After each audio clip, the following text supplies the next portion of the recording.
Hi everyone, PSI Fantano here, internet's busiest pony nerd, and today, to celebrate the holiday season, I wanted to make a special video as a gift for you all. The postmodern era of the Brony fandom has created a unique collection of content creators whose influence in the community is as affluent and palpable as creators of our past, such as AC Racebest or Jan Animations. However, one of the most unifying parts of the Brony experience is music. Whether you love it or think it's cringe, there is no shortage of fan songs celebrating our favorite equine cartoon. These are mad nostalgic. Beyond Our Garden, Discord, Lullaby for Princess Luna, these all-time classics always manage to give me chills that take me right back to my beginning in the fandom. Early mornings, getting up for middle school, watching Friendship is Witchcraft during lunch, those were the days. But when you stop and think about it, you begin to ask yourself, well, that's all in the past. Do bronies still make music now? And there are two schools of thought on that. One is, yes, the fandom still makes music. And the other is, yes, but it transcends the traditional expectations for fan songs. I'm serious when I say that somehow, brony music now is probably better than it ever has been. When you think of fan songs, you probably think of I am Dr. Mario,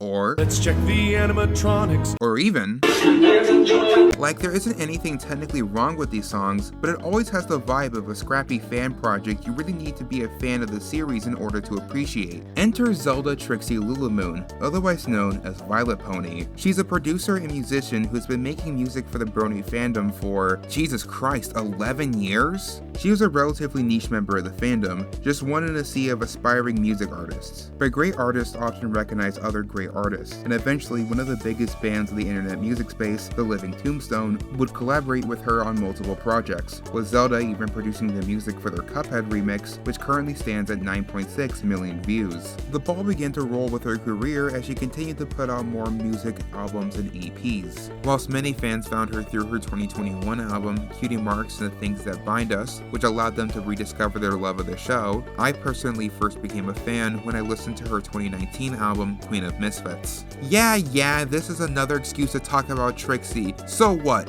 You, you'll never take me alive. Queen of Misfits is an album dedicated to the MLP character Trixie Lulamoon, a retrospective look at her personality, sense of self, and relationships when it became more and more apparent of Trixie's transgender identity towards the end of the series, as well as a few great non-Trixie songs sprinkled in. I adore this album. I've listened to it front to back multiple times, and I've never gotten sick of it. This album is very personal to me. As a trans person who sees a lot of myself in Trixie, it felt like it was talking directly to me, and that makes sense. Zelda is transgender herself, and you can see many of her emotions and experiences put onto this album. Trans people telling trans stories that have been able to reach trans listeners. That's why this album is so important. I'm sure you all know where this is going. I'm going to be reviewing Trixie's story in Vylet Pony's album, Queen of Misfits. The album begins on this phenomenal serene piece called Showtime. There's no lyrics, and it's mostly ambient music complemented by the soft sounds of a tide. It feels like a warm embrace, like you're watching a sunset on the beach. Its calmness reassures the listener that no matter what happens, it's all going to be okay in the end, getting you ready for the first song in the album. Most of the tracks on this album is told through the perspective of Trixie and some of the other ponies in her life, and how these things from the show all work in the context of Trixie being a character who is transgender, and it's achieved in a very elegant way, as it forever changed my reading of the character in the show itself. Her gender identity is no longer incidental, but instead informs her actions and personality throughout the rest of the series. But before we can get into how the album interprets Trixie's gender, we need to first see how it interprets Trixie's relationships. The bond between Trixie and Starlight is far and beyond more nuanced than the traditional platonic relationships we see in the series. These are two very broken, ashamed characters, and instead of needing to adjust what others expect from them, they are able to unapologetically be their true selves with each other, in a relationship that is so heavy-handed with the emotions these two characters express to one another. And I mean in a good way.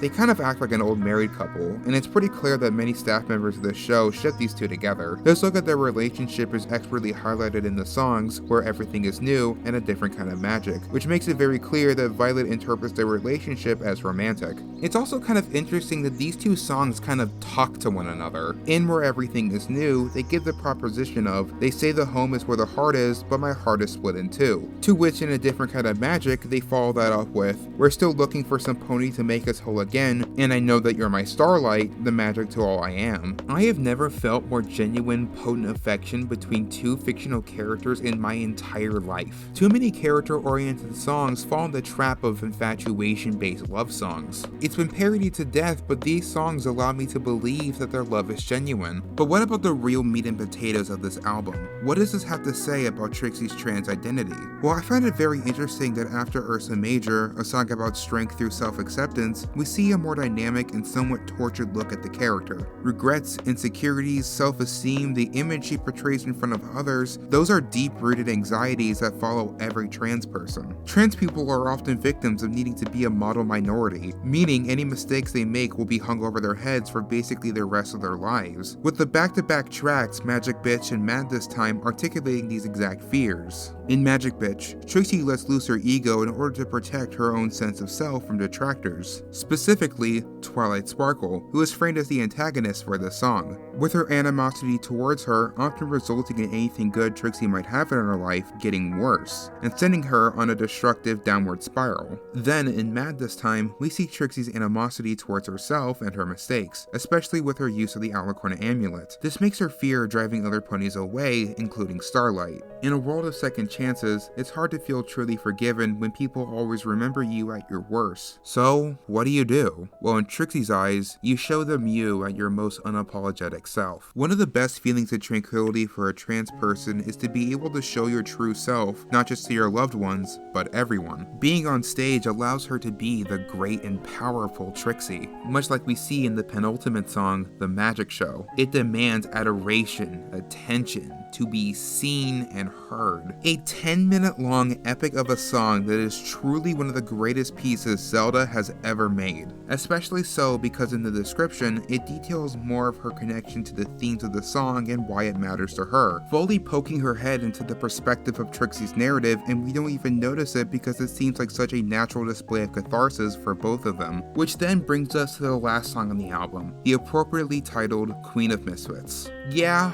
I cried. There have been very few pieces of art to make me genuinely tear up, and this is one of them. Mother 3, The Green Mile, Friendship is Magic, All-Star Superman, Everything Everywhere All at Once, The End of Evangelion, and now the Queen of Misfits joins that Hall of Fame. This song is the perfect encapsulation of the modern-day retrospective of Trixie, and what she means to the trans audience that has fallen in love with her. She is everything we wish we could be, unapologetically loud and proud, wholly themselves, and they don't let anyone else define who they are. Through the display of our true selves, we're able to find people who love and accept us, validate our experiences, and give us the power to see tomorrow. I had to rewrite this script multiple times and I'm still not satisfied with it. There are so many things I could go on to hour-long tangents about, but I just don't have the time to do. This will go down as one of my all-time favorites, and will serve as a motivational reminder to keep going, to not be afraid, to hold your head high, and declare yourself to the world,